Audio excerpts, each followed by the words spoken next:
Welcome back to some professional StarCraft, where I'm always excited to introduce the Zerg player in the blue. The fan favorite from Canada. She is Scarlett. But heading southwards, both in and out of game, I give you the best player from the United States of America, the Red Protoss, the Battle Mage. It's Astrea.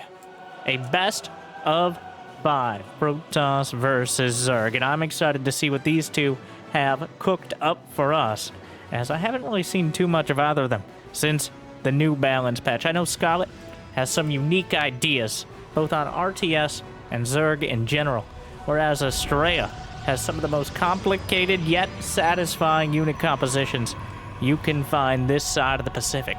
So, if you enjoy something a little different, but something very similar at the same time, well, hopefully you'll enjoy this match. All right, I'll say it. Like and subscribe. Jimmy, what are we at? I know it was on a 1,199 likes. Getting to a nice round number. Not quite that, but if we get 1,199 likes on this video, on this cast, on this North American showdown, I'll cast another series. And I'll probably do it anyways. I don't know if we have something special planned. I already think this match and every match is pretty special, but hopefully you've had a good day so far, and hopefully it's about to get a little bit better, and I hope you're ready. All right, get your emotional support Zerglings out, because Scarlett has been building Zerglings for like the last minute or so of this convoluted intro. She's gonna start with a Nidus.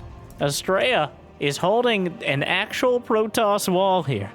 There is no gap, but Scarlett, in a strategy that she made great use of in the past, is again going with the Nidus and double Dropper Lord, so essentially circumventing every bit of Astrea's defense. Yeah, well, Scarlett, Zerglings in towards the main. The Nidus can follow suit, and well, engaging the enemy. That's not something you want to hear. A hallucinated Phoenix. It's already too late. The Dropper Lord's to cover for the Nidus. Dark and Bly would be proud, as this is some underhanded and looking to be almost unstoppable Zerg strategy. Astrea tried to just have 3 bases with no units. A wall won't save you from the Zerg. The Queen, it's already over. That's it. Game 1 is done. Yes, Astrea might hold on a little longer, but the main base and the third are forfeit. The natural, wow, Scarlett just comes busted in, and Astrea just, you gotta know better than that. She's not gonna let you sit back and build 3 bases with 3 units. Scarlett has killed 21 probes. A Nidus at the third, more Zerglings streaming in.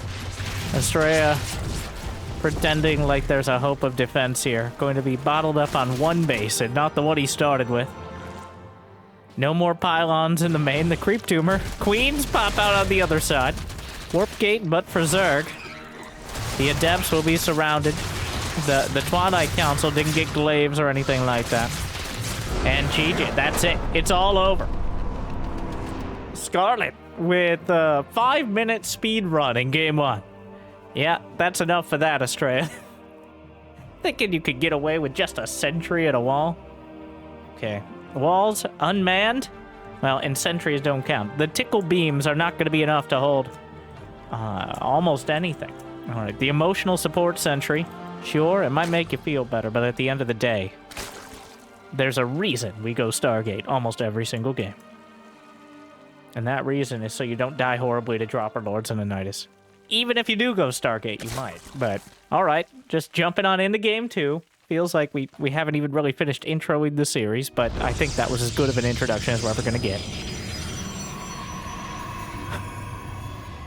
That was orchestrated. That was some finely sauced cheese there. The double drops into the Nidus. I appreciate it. Alright. Clearing out the beachhead. The Nidus was almost superfluous. Okay, it almost wasn't necessary by the end of it, but it definitely helped in speeding things along. This time around, though, Astrea Well, we're on Oceanborn, which is significantly closer to your standard fare, as opposed to Radisson Station, which might lull you into a false sense of security, because you can technically wall off 3 bases on the ground from the front. Oceanborn a lot closer to your optional 3rd, well, options for 3rd, kind of a choke point around the 4th, more open map. This is the standard.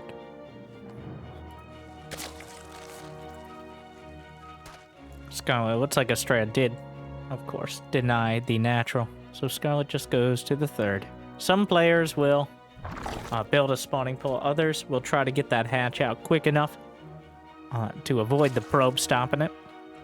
But the general response is, well, I guess I'm taking my 3rd. And just work from there. And the reason Protoss historically have done that so often is forcing a Zerg to take their 3rd means they are significantly more vulnerable to the several options that Protoss has for poking and prodding in the early game. Adepts and Oracles can exploit a lack of creep spread or lack of units at a base quite quickly. In fact, Adept Shades and Oracles can easily outmaneuver Queens, and especially non-speedlings. Whereas if Zerg is able to take their 2nd base, well, it's not too far for even the Queens to walk. Yep, and see an example right there. Drone headed down, reacts quickly. Scarlett able to save it. It's going to be a Stargate behind for Astrea. Oracle on the way.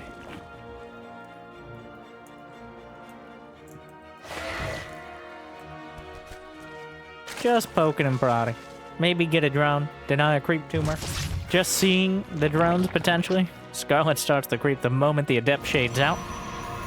The Zergling speed is nearly done. Though only the 4-lings, 6-lings on the field. Maybe enough to annoy the 3rd base, but with the Oracle out and an Adept shaded into position, I don't think there should be any issues holding onto it. Well, unless the probe dies, which would be bad. That mineral walk, oh no! Bit of a miss micro there. Losing the probe. Needed to just keep it tucked in behind the Adept, but the Oracle is forced to come back. This is Astrea.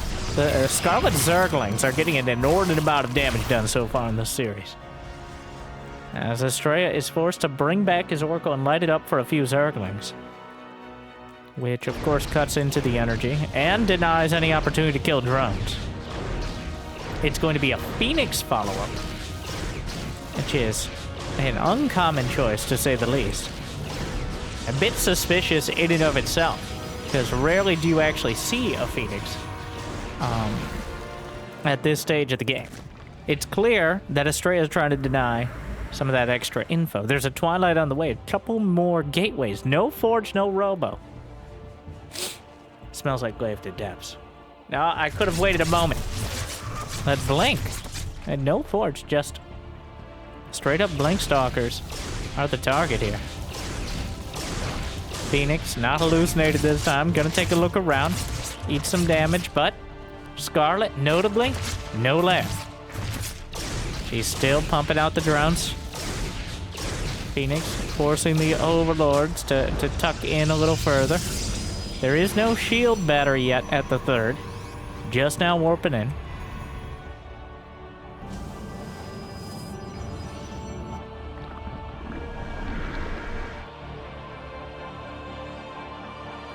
+1 melee. Lair. 3 more gases. Meanwhile, Astrea right on top of the creep. This is a quick blink pressure. Where, Astrea really trying to lean on the initial Stalkers here before Scarlett really has the unit count to defend, and so far she doesn't. Queens and a handful of Zerglings aren't going to be enough, but another 25, 20... How many now? 26, 32 Zerglings should very well be. The Revelation spotted more links. Not going to be enough to kill this. Some more Stalkers coming up, but Blink isn't done. That recall may be forced already. Oracle helping out a lot. But it's not really a great trade for the Stalkers. Either way. Scarlett already has plenty of drones. Yeah, well, looks like Blink actually going to turn the table somewhat. Was it worth it? Forge is now on the way. Astrea, 5 Stalkers, 38, 39 Zerglings. That includes those from earlier. I guess it's adding up. Curious wall up there. Baneling nest on the way, but Scarlett, 2 hatcheries. On top of the 4th base, she's already completed. We've got roach speed on the way. +1 melee completing now as well.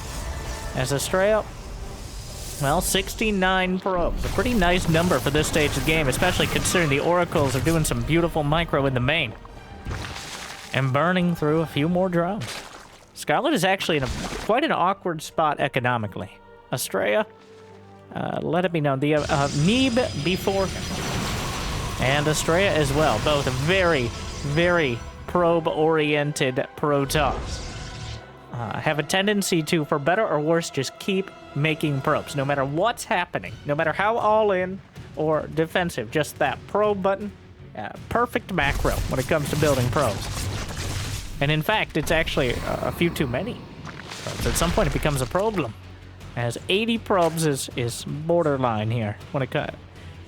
Though, it's not like Scarlett can really put on any pressure. With the oracles on the field, you can keep constant tabs on the army via revelation or just, you know, flying over it, as roaches don't have much anti-air capability.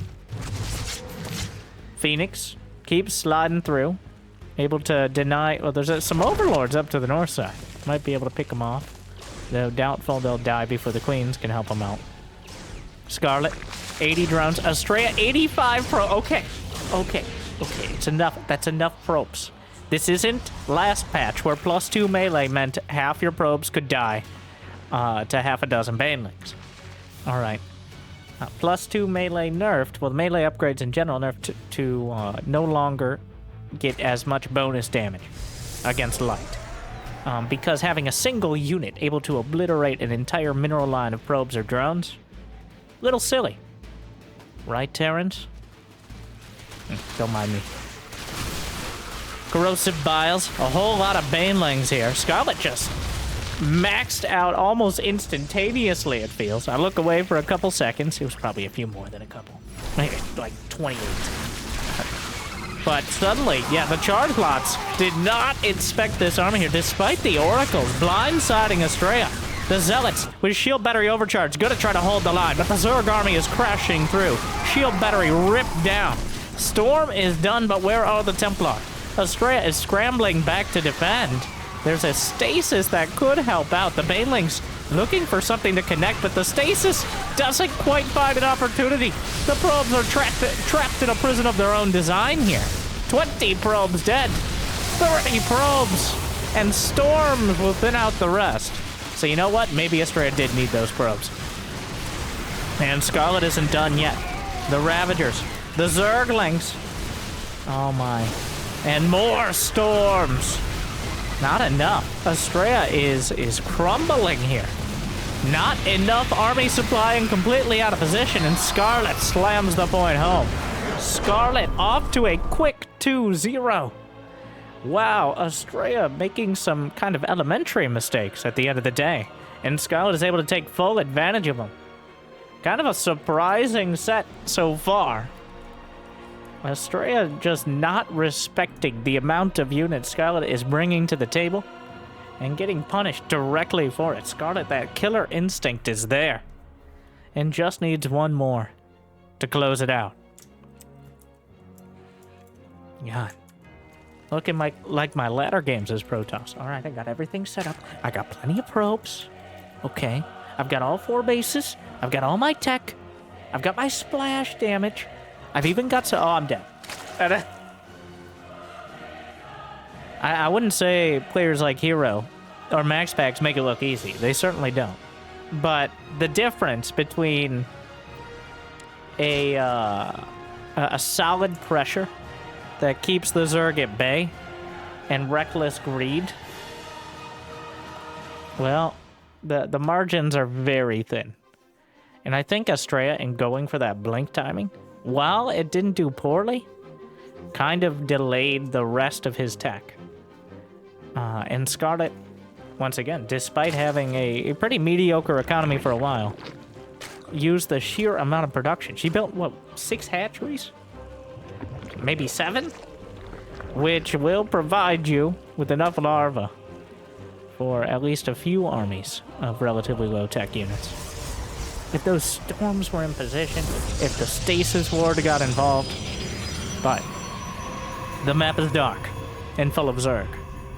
The only saving grace so far is the Zerg is not dark. Though Scarlett channeling the darkness, I think, quite well. This is definitely a dark style of Zerg.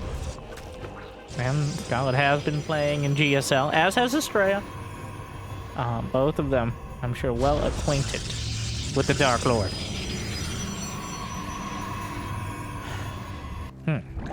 I expected something a little more drawn out, especially since both these players have a tendency to favor the late game. But Scarlett taking those advantages when she can. Astrea still playing for the late game, just hasn't gotten there yet. Starts and then cancels Warp Gate, maybe to try to convince the Ovi if Scarlett's not looking.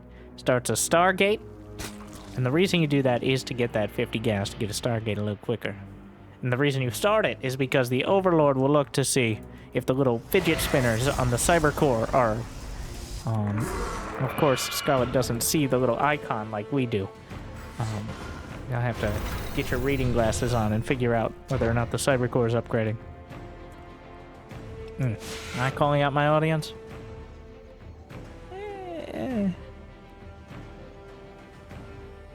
What's in there? A rifle or something? I'm looking at the little, yeah, there's some weird experiments going on in this map.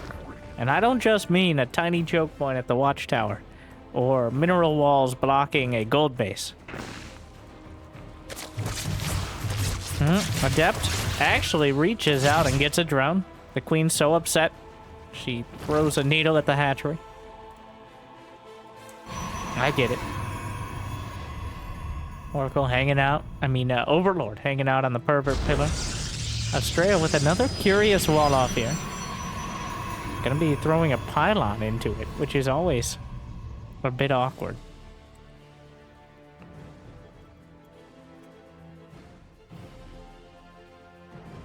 Astrea starting the third. I don't think 6 Lings will do very much this time around. Another key part of that last game, 6 Lings denying the first Oracle. That really shouldn't happen. That Oracle needs to be across the map. Looks like they will still potentially... I'll get the probe. But very important point. Yeah, it's the second Oracle there. Very important point. The Nexus exists. A distinct difference to the last game. And Scarlett just slaps down the gold base. Alright, you're going to take another base, so am I. And early on, there's not much Protoss can do about it. Unless they're willing to commit to something like Astrea did in the last game. Yeah, what is going on? They got some ghosts in there. It's a whole weird storyline going on here. It's going to be Blink yet again. Astrea doesn't think the problem necessarily was with the build, but instead the execution. As once again we have the Blink on the way and extra gates. So there's going to be about 10, 12 Blink Stalkers, or Stalkers, which will eventually get blinked. Added out. We'll see if Scarlett has the unit count to deal with them. Does she have an Evo chamber? Yes. +1 melee just started. No forge at all for Astrea. Lair is just begun, so any sort of follow-up is still a while off. Oh no, the Oracles! Well, there's not that much energy there. Unfortunate. That was quite a nice timing to potentially deny the gold base mining. Scarlett building some Zerglings now. Astrea just now adding the forge and another gas at the third base, rather. Only has 1 gas at the natural as well. I'm not sure if trying to hide some info or just likes it better that way. As usually, a lack of gas indicates a more gateway-heavy composition, but we're well past the time we're scouting for the exact timing of the gas gassers.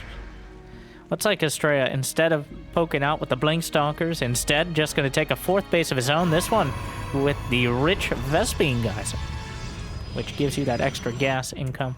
More efficient, more per probe, just like the gold base gives extra minerals, though the amounts are slightly different. Yeah. Kind of highlights the split in unit composition so far, with Scarlett going for the more mineral-heavy armies and Astrea wanting the extra gas. Also going to be very hard to defend a gold base for Astrea. The Zergling counterattack here, though. There's nothing back at home to defend. Somehow it slipped by. Good warp and pre-overcharge on the shield battery, but these aren't +1 melee lings. The battery itself dies. The oracles don't have the energy. But Astrea has set up quite a defense. The Zealots are holding the line. And Scarlett, well, that didn't end up going particularly great. Only kills 1 probe, 2 Zealots, and 3 Stalkers for 45 Zerglings. Scarlett. Not quite the damage she was looking for. Surprising, almost no probes went down. I think she thought she could actually kill the army.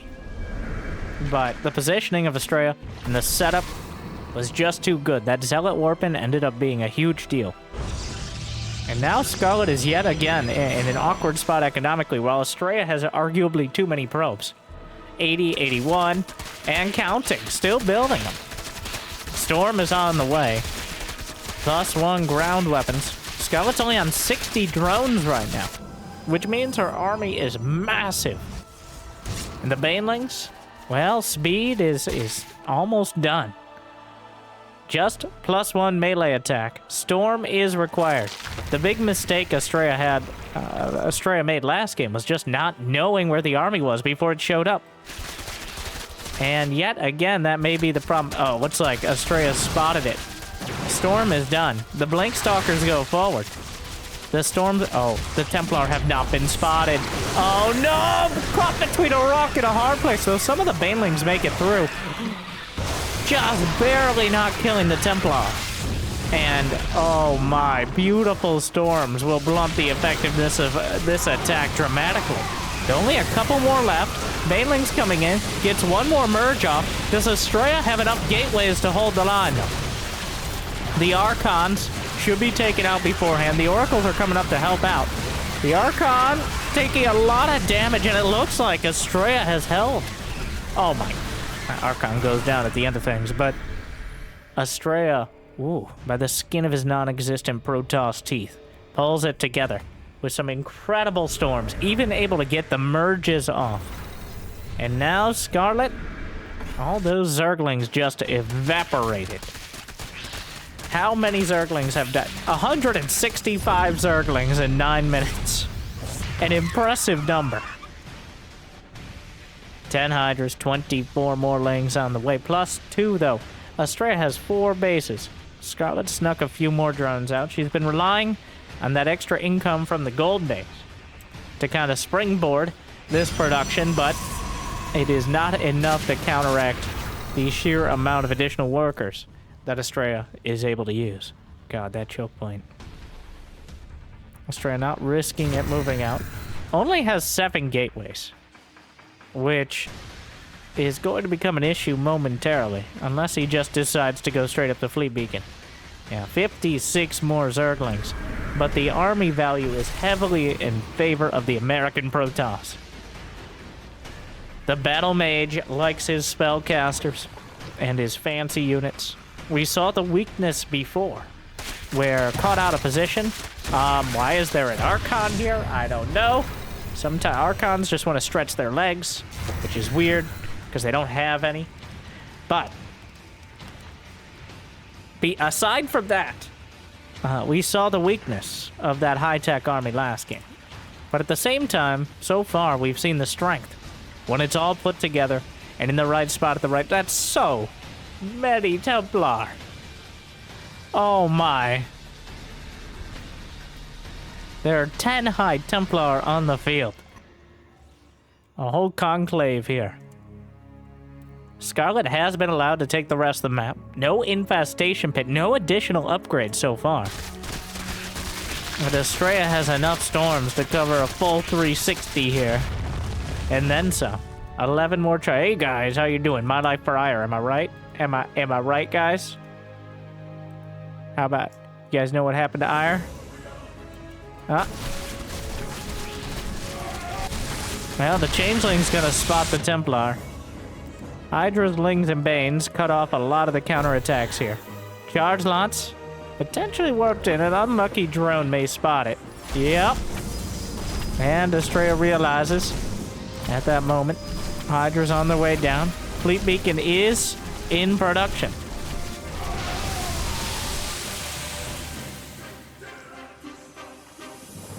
Infestation Pit as well. Astrea not willing to move out with the main army. Probably a smart move against this very mid-game Zerg. Has Astrea seen...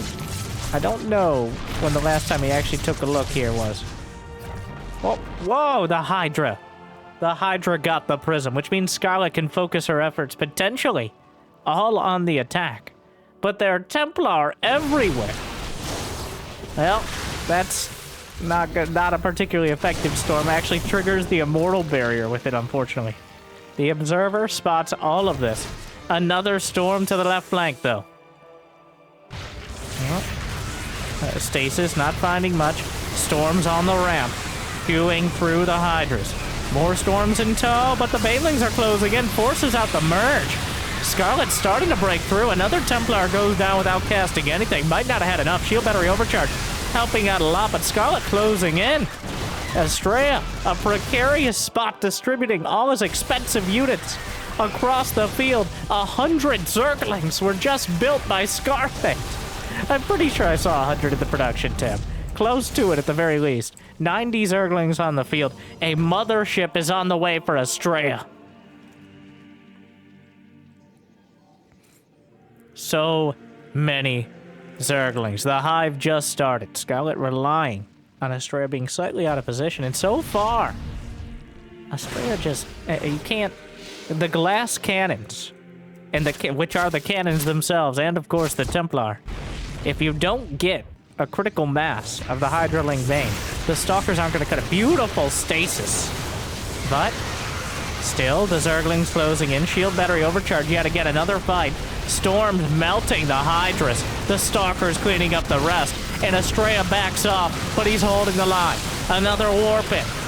And suddenly, well, not so suddenly, but 186 to 130 in the supply count.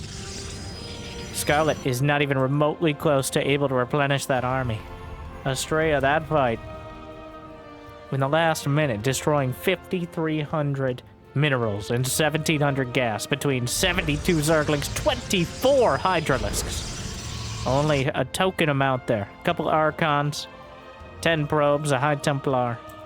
Scarlett just unable to get the damage done. Astrea has weathered the Zerg with the storm. And now, maybe playing almost too careful, but the mothership will be scouted by some awkwardly placed overlords. More storms in the center of the map. Astrea wants to recall into the main, or wherever you can get close to. A mothership doesn't seem... Well... Yeah, in the corner. Scarlett does have to move to intercept. +3 melee on the way. Mothership waiting for its moment. No Viper. No sort of anti-air otherwise besides the Hydras. Not that the mothership is a fearsome warrior itself. Relies on, you know, all the rest of the army. Scarlett, so many Lings and Banes. But at the end of the day, the storms are just so strong against them. More... Astrea's actually down to 68 probes, which means the army supply is quite massive here. Warp Prism in the main. Potentially a recall. Recall could be a disaster with this many Banelings on the field. Charge Lots warped into the main. That is a +2. 400 Zerglings in the span of 15 minutes. An impressive feat, not just to lose that many, just building that many would have been impressive. But, oh, 51 Hydras. Scarlett just caught on that mid-game army composition. And this time, Astrea, not by much, but this time Astrea is able to hold. It's tenuous. You know what? If I'm Astrea, I'm mixing a cheese now. All right, we got a cannon rush, adept glaives, something. And Scarlett, all it takes is looking the wrong way for a split second, and Scarlett can still take this series. I don't know if I'm confident in Astrea holding the line. There's been some heartbreaking reverse sweeps for Scarlett in the past. That quick 2-0 gonna be hanging over.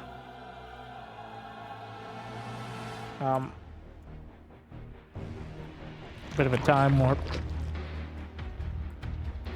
Probe out in time. Going to block the base.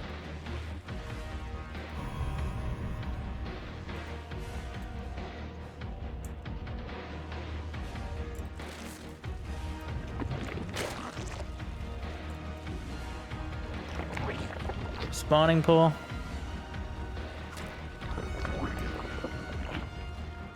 So far, so relatively standard. Any sort of... I don't think... If Astrea was going to cheese, I don't think it'd be any sort of one-base shenanigans. Something like an Adept Glaives timing. Maybe even a DT rush. Something you mix in after, making it look like your standard macro play.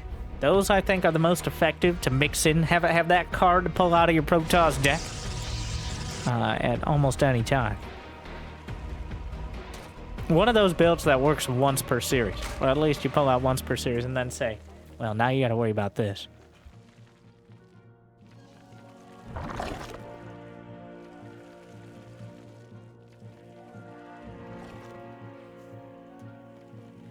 Couple queens on the way. Zerglings in production. The usual.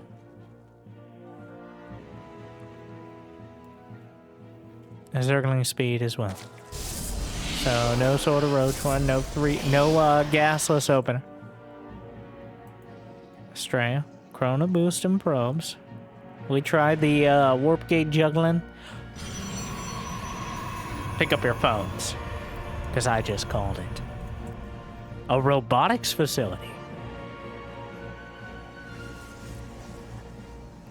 I'm not even going to try to predict what's coming out of there, but it's not a Stargate, and that makes it a cheese.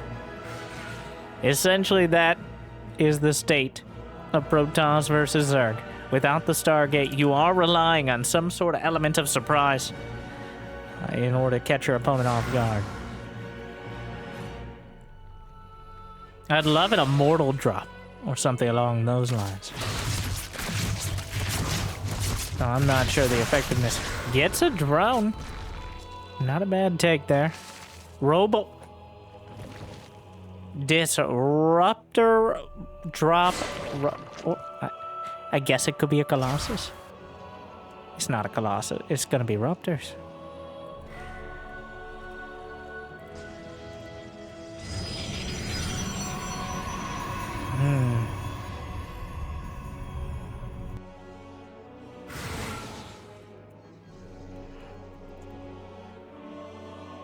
Well, Warp Prism on the way.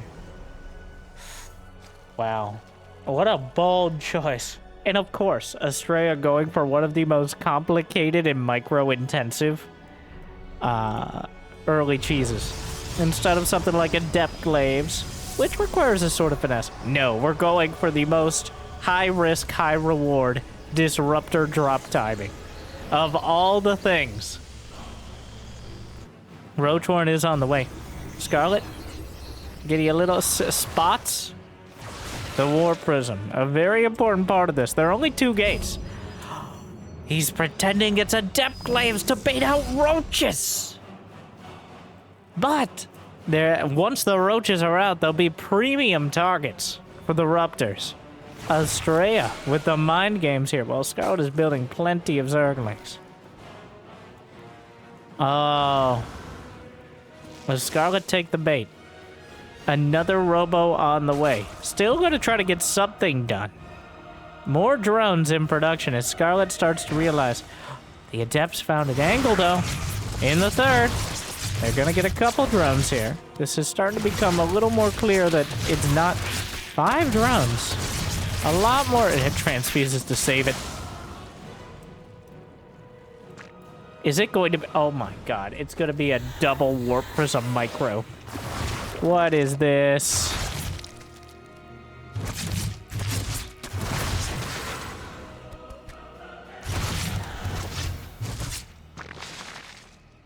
Oh, no. You can't just build 3. No, you don't just. I think he canceled it. Realized he was building. You can't just build 3 warp prisms. Okay.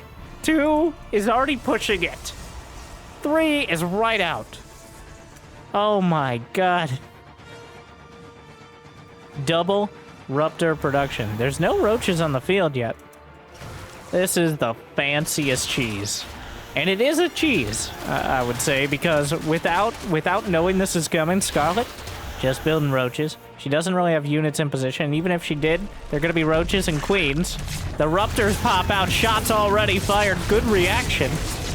Only a couple drones so far, but the prism is in place, and that's going to come as something of a shock. Another, oh my god. Here we go, warp prism speed about to complete. The most direct counter to this is a Spire, but it's also so obvious. Another drop coming in. Trying to shark around, looking for an opportunity, not finding it yet. The secondary prism looking for a shot, not quite it. On the high ground. Oh my god, assassinates the queen. Other prism heading into the natural. Gonna fire point blank, gonna try to double up. Doesn't quite get the second. Brenda? Sorry. I blacked out for a sec. Warp prism in towards the this is, oh my god.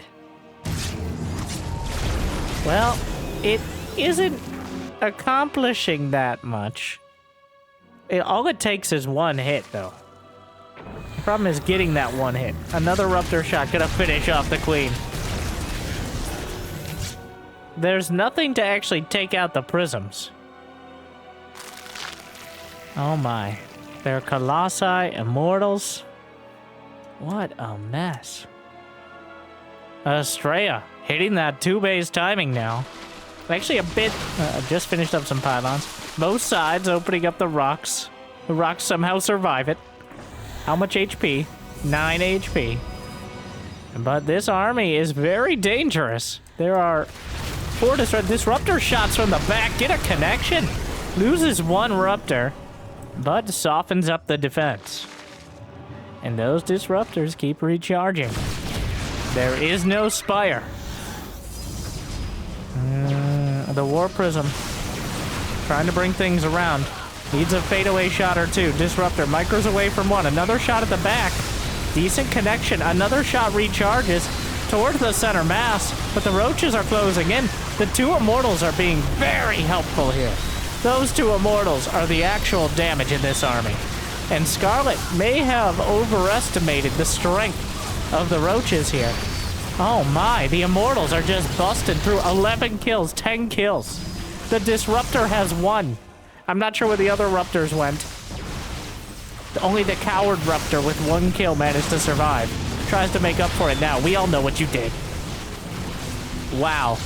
The Immortals. 1 almost backs off in time, but Scarlett outmatched. The unit composition just too good. The double prism micro. Juggling back and forth. Now the drones are vulnerable. Scarlett, she can give up this base. Doesn't want to give up too many drones. She has another base on the way. Did not expect to have to retreat from here. Spore Crawler could be helpful. But I think Astrea's done it. And now with all these Overlords dying, I guess it's a good thing for Scarlett that she doesn't have enough supply to get blocked right now, but oh, not an ideal scenario. The Disruptors cooling down or up, I don't know what it is, which one's more accurate. Wow, that Colossus has 16 kills. The Immortal's at 19. Another Ruptor shot. Decent enough connection. Forces the micro back. And Astrea has done it. Oh my. And now we're tied up 2-2. A strong effort there. And wow. Oh, it was unclear. The Disruptors kind of poking and prodding, but never finding the connections, but the army coming together. This time around, Astrea doesn't build 80 probes. Astrea doesn't even build a third base. Astrea builds 2 robos and just goes. What a strat. Well, I don't even know if I'd call it cheese, but that's certainly something different. So now we go to Game 5. The momentum is with the American Protoss. Winning 2 in a row now. Scarlett has just needed that one. But an elusive game indeed.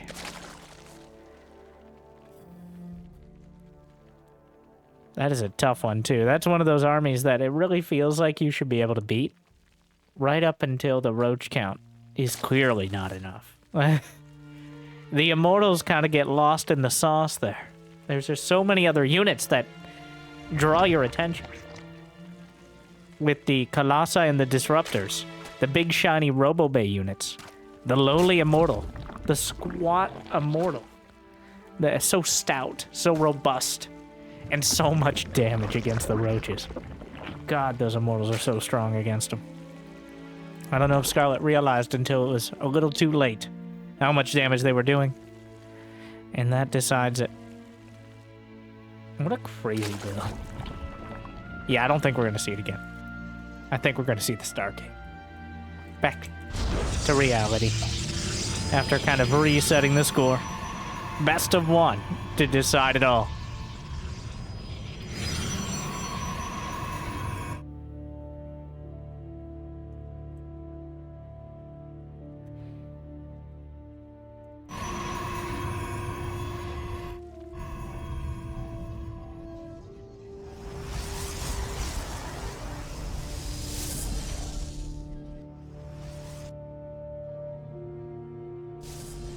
Overlord. Doing what Overlords do best. Gliding menacingly. And making people feel uncomfortable. A real creepy is. Twilight.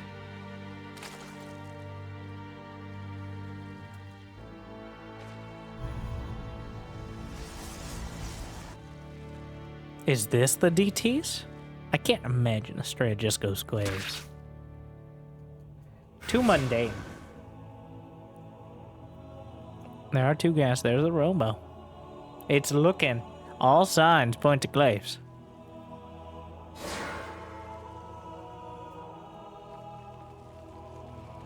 Yeah. Well, especially after that last game, I think Scarlett's going to think twice about leaning on roaches. Now we see. 100 gas in the bank. Adding 2 more gates already. And there's the Glaives. Astrea gonna gamble it. I don't know how many Protoss versus... Historically, a significant number. I was gonna say most, but clearly not most. But the amount of times I've seen a Glaives all in Game 5, and usually fail. But I think this has been set up really well, as Astrea last game succeeded in baiting out roaches. And now, well, the Twilight is going to be spotted, and that's a very important part of this for Scarlett. Actually going to commit the Overlord to get the info, and we'll realize with the Chrono boost, it's very likely going to be Glaive to depths. The Roach Horn on the way, but then the Dark Shrine at the natural. Astrea ready with the follow-up. An obvious one, but can still be effective if the Glaive to depths are able to draw too much attention. Also good for defense. Against someone like Scarlett right now does not have a lair. So even if the Glaive to depths aren't able to get the damage done, it's unlikely that Scarlett will have a lair by the time she wants to counterattack, which makes the Dark Templar great on defense. But Of course, if the Dark Templar warp in and Scarlett still has 0 spore crawlers and 0 lairs, then Astrea could just win the game, which is also very good. Oh, the Adepts really playing with it. Scarlett, no spore, no lair. Astrea started this series off with some intense, almost like incredibly greedy, way over the top macro. And now, oh no.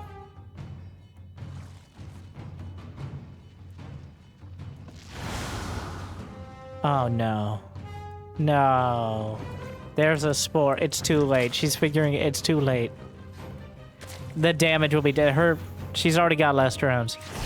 Oh no. It's a disaster. And then the Adepts. It's already too much damage. There's nowhere for the drones. The drones have to run through a Dark Templar. And there's no counterattack. There's no detection. Gets 1 Dark Templar. You can't even go across the... Oh, no. Absolute tragedy here.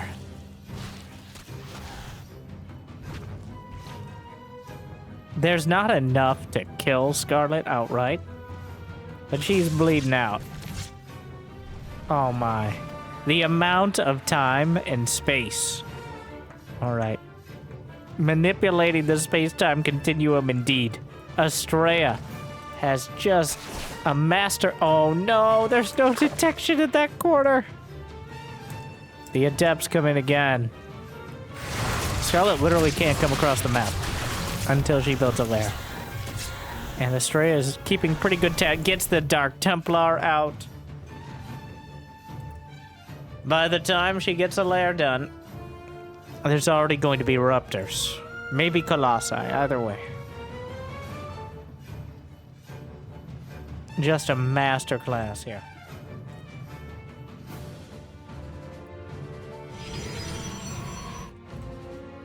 Astrea has played his hand well. I'm very hard pressed. Like, Scarlett, it's game 5. You can't tap it out. A ladder game, I think any Zerg would have tapped out when the first DT sliced up a drone. But Astrea could still throw it all away. Scarlett has plenty of units. A DT in. She's built 73 drones here. Though Astrea gonna start working on that number. The Zerglings in a real awkward angle here. Having such a tough time getting the surface area. Gonna cut down dramatically on the 10 more roaches on the way. Adepts in the main. Astrea just everywhere. The best case scenario for Scarlett is Astrea getting too fancy for his own good. Sending all his units in to try to kill drones and not having enough at home. Despite all those extra drones she rebuilt, a huge number of them slaughtered. 27 in total so far. Scarlett's army is mostly roaches now.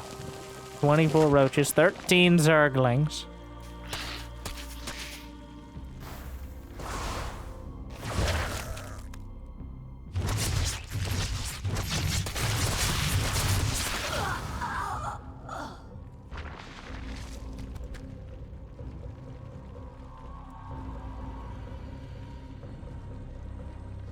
Disruptors on the way. Astrea has a great setup at home. Scarlett knows she's gonna have to play for the longer game. At least I'm sure she suspects it. Still gonna try the counter. 3 did no. No. That's a GG of disruptors there. Ravagers, vein speed. Gonna try to jump the army before it can get the shots off. Optimistic, but definitely the highest of low percentage plays. Oh, I hate calling games like this because Scarlett isn't dead. It's just it would take a massive blunder from Astrea and an amazing timing from Scarlett to bring it back, at least in the near future. But, well, that's a whole lot of Zerglings, plenty of Banelings, plus one attack on both sides. Scarlett gonna come in. A few down there. First Disruptor, huge connection. Walks into another one. Just like that, the supply lead implodes. Ravagers, another shot. Astrea closes it out decisively, unloading the Disruptors and absolutely exploding Scarlett's chances of taking this series. Oh, what a heartbreaker. Some great Zerg rushes, but Astrea, with great effort in that third game, turned the momentum back towards him. And he carried it through with an increasing set of cheeses. I can't say I've seen many series played like a series recently. It feels like we watch the same games over and over. But this was a series.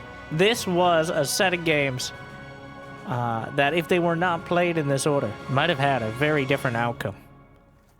So, Astrea playing the full series and deserving a victory. And another heartbreaker for Scarlett, tearing me up inside. But I hope you enjoyed, one way or another.